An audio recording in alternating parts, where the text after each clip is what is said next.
Welcome to the Effortless English Show with the world's #1 English teacher, AJ Hoge, where AJ's more than 40 million students worldwide finally learn English once and for all, without the boring textbooks, classrooms, and grammar drills. Here's AJ with a quick piece to help you learn to speak fluent English effortlessly.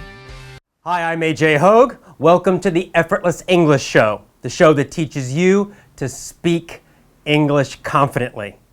Go to effortlessenglishclub.com and join my free email course. Many years ago, I think almost 10 years ago actually, I was sleeping in my car. Not only was I sleeping in my car, I was actually living in my car, a small car. I was laying on a board, a piece of wood that went from the front of the car to the back of the car. I put the passenger seat down, and that was my bed. So I was laying on a piece of wood. I remember one night, it was a hot summer night in Georgia, the state in the United States. So hot, very humid. I was laying on top of this board, and my nose was only just a couple inches from the roof of the car because it was such a small car. So just a few centimeters, a few inches from the top. I remember laying there in the heat, sweating. And as I was laying there sweating, pouring sweat, I could hear my dog, because my dog was living in my car with me. My dog was in the back seat of the car, and she was panting. She was hot too. We were parked in downtown Athens, Georgia, kind of a small college town in the state of Georgia in the United States. And as I was laying there sweating, listening to my dog pant, I heard a sound.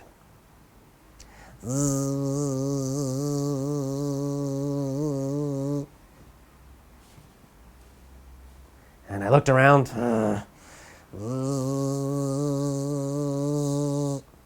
And I realized it was a mosquito. So there was a mosquito in the car with me. So I started turning my head. Of course, I had no room really to move around much because the car was so small. The roof was just a couple inches from my nose. The door was right against my arm. So I'm turning around, see if I can find the mosquito to kill it. And for the next several hours, I just kept hearing that sound. And it would stop. And I'd start to relax. Finally starting to drift off to sleep a little bit. And then and I would jump back awake again. And it was just a miserable night. It took me hours to get to sleep. Because not only could I hear the mosquito buzzing, but sometimes I could hear people in the distance. Sometimes they were drunk people yelling, "Ah!" throwing a bottle. Because remember, I was parked in downtown Athens. This is a college town. So at night, people would go out drinking. There were bars and restaurants downtown. And each time I heard them yelling, I got a little nervous too. I got tense. So I thought, oh my God, they're going to find me here. I'm sleeping in my car. What if they bother me? What if my dog starts barking at them? What if the police come? And all these thoughts started going through my head. And especially as the voices got closer and closer and closer to my car. It became impossible to go to sleep. My heart started beating faster. And then, they would walk off and get in their own cars and drive away. I'd start to relax again. And then the mosquito. My dog panting. And this pouring of sweat. And it was one of the longest nights of my life. That first night, camping out in my car. Nervous, worried about being discovered, worrying about being bothered, harassed by a mosquito. It was one of the most intense, one of the most difficult, one of the most challenging nights of my life. The first night living in my car. I'll continue with this story in a second. Let's go to our first Twitter question first. This is from Raymond, a normal Twitter name. And Raymond asks, which is easier, American or British English? And can I mix them? Well, first of all, neither is easier or more difficult. They're the same language. The same is true for Australian English or New Zealand English or South African English or even Indian English or Singaporean English. None of them are easier. None of them are more difficult. It's just what you're used to. So if you're used to listening to American English all the time, then you might find listening to British English feels more difficult. It's simply because you're not yet used to the accent, and they have some idioms, some slang that you might not quite know. And that's the only reason it might seem a little more difficult. And of course, the opposite is also true. If you're used to listening to lots of British English, then sometimes listening to American English might seem a little more difficult. But none of these different forms of English are actually any more difficult to learn than the others. So, which should you learn? Which is most important? It doesn't really matter. It's up to you. If you're planning to travel to England or live in England, or you actually live there now, then probably British English would be most useful to you. But it doesn't mean you can't listen to American English. There's nothing wrong with it. It'll still help you a lot living in England. It's the same language. Even though sometimes British and Americans and Aussies, we might joke that we speak different languages. It's just a joke. It's the same language.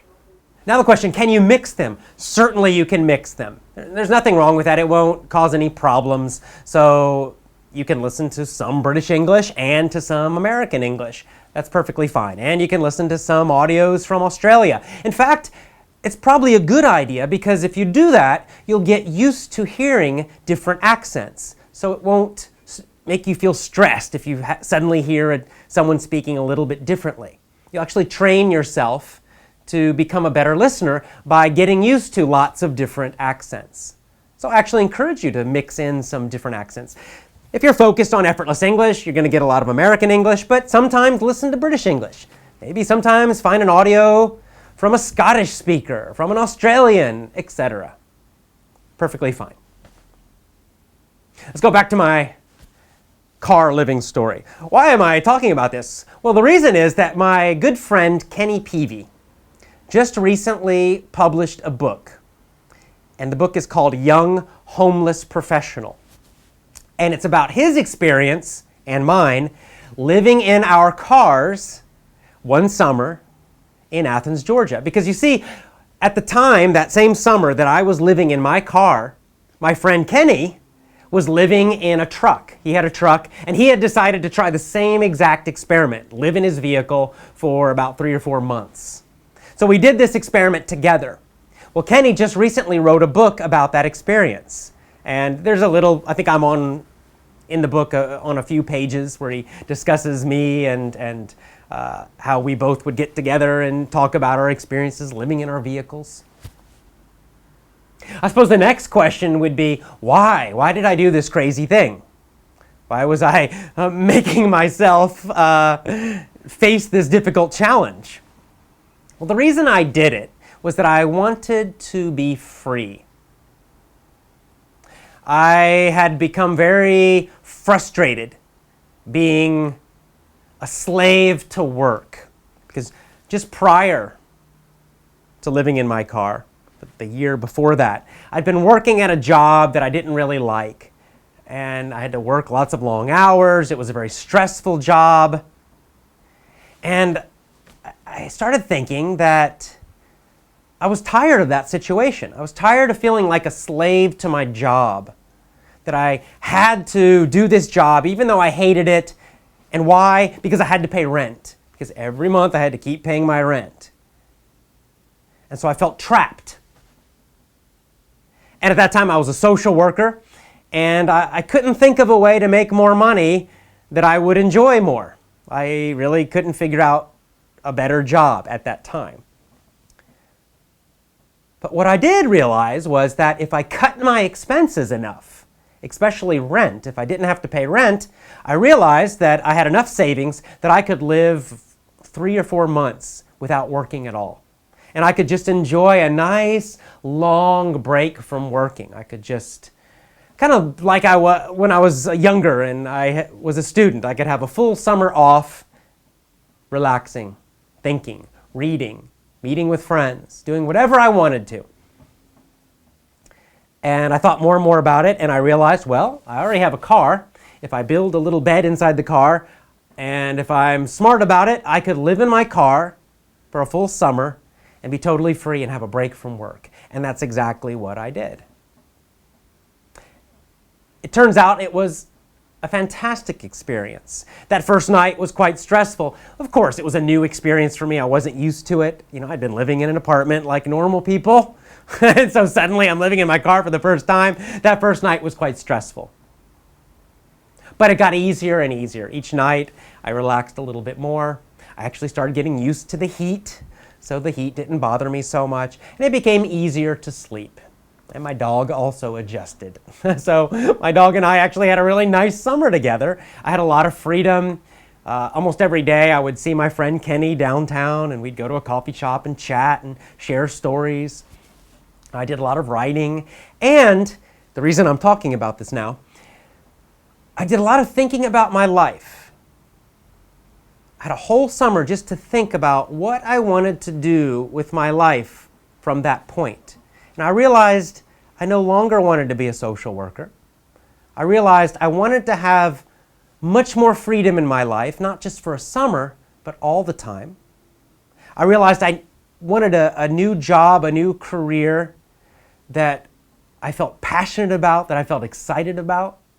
All of these realizations came to me because I had the time to think, a full summer with no working, just thinking and reading and writing. Let's go to our next Twitter question, and then we'll talk a little more about this. This is from Hoge, is the Twitter name. And the question is this: which of your courses should I start first? So this is a common question I get. There's sometimes some confusion. I have 2 full courses and a membership program. And sometimes people don't know, which should I do? Can I do more than one? Let's just go through each one. First of all, there's the original course. You should do that one if you have a little bit lower level of English, low intermediate.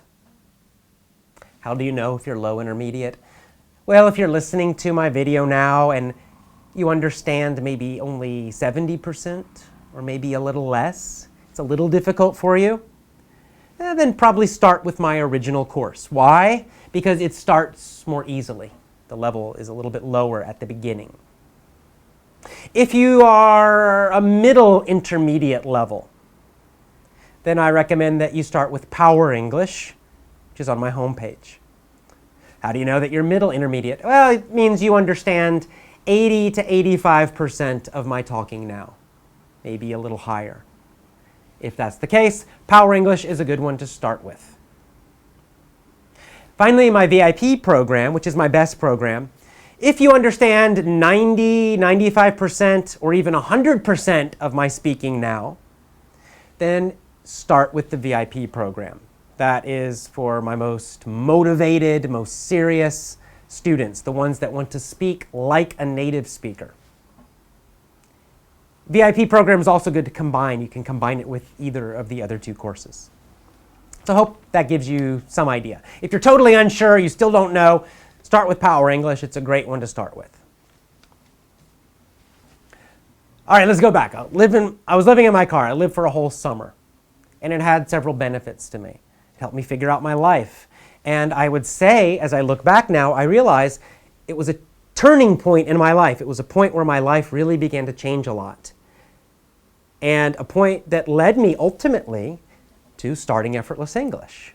It took several more years after that, but it started me on this path of becoming more free, more independent, doing better financially, starting my own business, becoming my own person. Lots of benefits to that. Do you have to live in your car? No, that's not what I'm saying. The point is this: I took a risk and I sacrificed in order to achieve something that was important to me. Sometimes we focus a little too much on the effortless part of effortless English. You know, last week especially I discussed the whole idea of effortless efforts and how to achieve that feeling of effortlessness. It's very important. It helps your learning a great deal. But there's another side of the coin that we also have to realize, and that is that important things require effort and risk and sacrifice.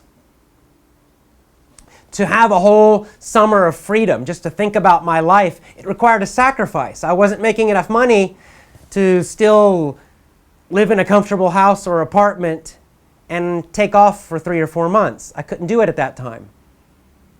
I had to sacrifice. I had to risk. And I did something extreme. Most people think it's kind of extreme to go live in your car. So I took a risk. I didn't know if it was going to be a good or bad experience. I didn't know what was going to happen. I didn't know if I was going to be miserable or not.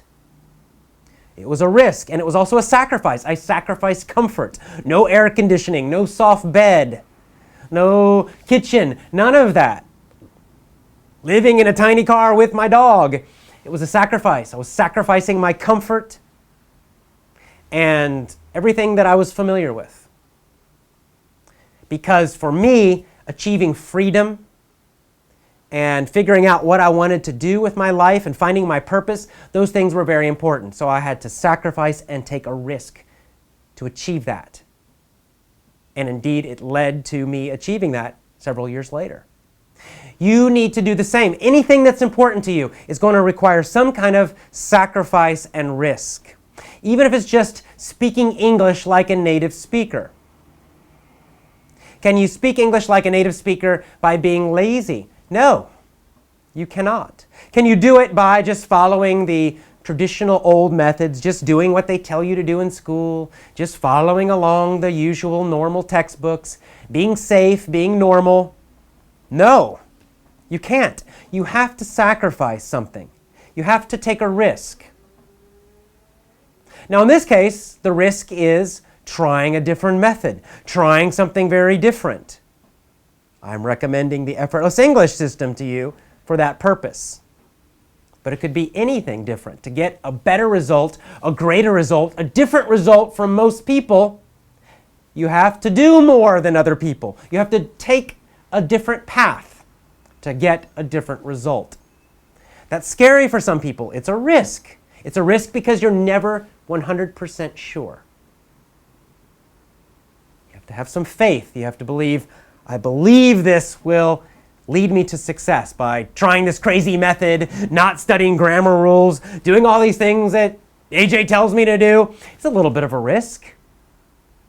You don't know for sure. There's no 100% guarantees for anything in life. There's also a sacrifice. You have to sacrifice time every single day.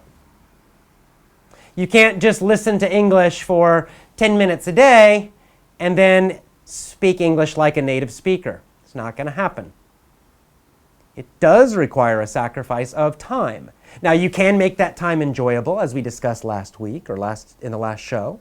You can make it feel pleasurable and effortless, but you still must put in the time. And if you really want to speak like a native speaker, to speak really well, that's going to require 2 hours or more every single day. There is a sacrifice necessary. And this is true in anything in your life. If you want to become rich, you're going to have to sacrifice and take risks. No doubt about it. If you want to be a big success in your career, you're going to have to sacrifice and take risks to achieve that. If you don't, you'll just be normal and average like everyone else. If you're an artist and you want to be a great artist, an interesting artist, you're going to have to take risks and sacrifice. It's true in relationships. It's true in all parts of life. So we have to find that courage to do what's different, to take a risk for something that's important for us, and to sacrifice some comfort in order to achieve something that's bigger, more important, more meaningful. That's the message of this story about living in my car. I'm not telling you to go live in your car. No, I'm just telling you to figure out what's important to you and then take risks and make sacrifices in order to achieve it. You don't need to do this in every single part of your life, but if something is very important to you, if you really want to achieve a high level of success in something, English speaking, your career, your family, whatever it is, you gotta do this. So figure out what you want to do. What do you want to achieve? What do you want to be great at? And figure out the sacrifices and the risks that are necessary. All right, now for the Effortless English news. What's happening in Effortless English? Well, the big news is my book will be published next week. Yay! I'm excited about it because it's taken nearly a year to get it published, from writing it to designing it and editing and all this stuff. Next week, finally, the book will be published. The title is Effortless English. Learn to speak English like a native. Now, this book will be published internationally. It will be available on Amazon.com as a print book, normal book you hold in your hands, or as an ebook, either one. You can also get the print book in your local bookstore. You may need to ask them to order the book. I'll give you some information in the next show about how to get the book ordered from your local bookstore. But the easiest way to get the book is just to buy it on Amazon.com or another online bookseller. This is the English version of the book, the international version of the book. We will be translating the book into several languages. The first translation is Vietnamese, also being published next week by my Vietnamese publisher, MC Books. So the Vietnamese version of the book will be available through all of Vietnam, throughout Vietnam, October 15th. You can get that through Vietnamese online booksellers or in any bookstore in Vietnam. If you're not in Vietnam, the international version, the English version, Amazon.com, or many others. I'll give you more information about this in the next show with specific details about how to get the book. Quite excited about it. The other Effortless English news is that we are working on a college success course, my cousin Phil and I. This will be a course that will certainly help you with the TOEFL or TOEIC or IELTS exam. But more importantly, just how to succeed in life. It's really a course specially designed for young people, meaning people who are in their teens or 20s. You can certainly get it if you're older, but it's mostly focused on younger people and helping you succeed, first of all, in college with those exams, but more importantly, after college, after you graduate, your early career. We want to teach you the skills necessary to have a successful international career, a successful experience in college or university. More information coming about that later on. And the final bit of news, starting next month, we'll be traveling. When I say we, I mean myself, my wife Tomoe, my cousin Phil. A little bit later in the trip, we'll have my best friends Kristen and Joe. So we'll be traveling to Southeast Asia, visiting Nepal, Cambodia, and Thailand are scheduled for this trip. And we will be doing an Effortless English seminar, a big live event in Bangkok, Thailand on December 13th. So if you're in Southeast Asia or you want to fly to Southeast Asia and come spend time with me for a day, December 13th, Bangkok, Thailand. I'll give you more details about that in a future show. That's all for today's Effortless English show. Hope you're doing well. Good luck with your English learning. Go to effortlessenglishclub.com and join my free email course. See you next time. Bye for now.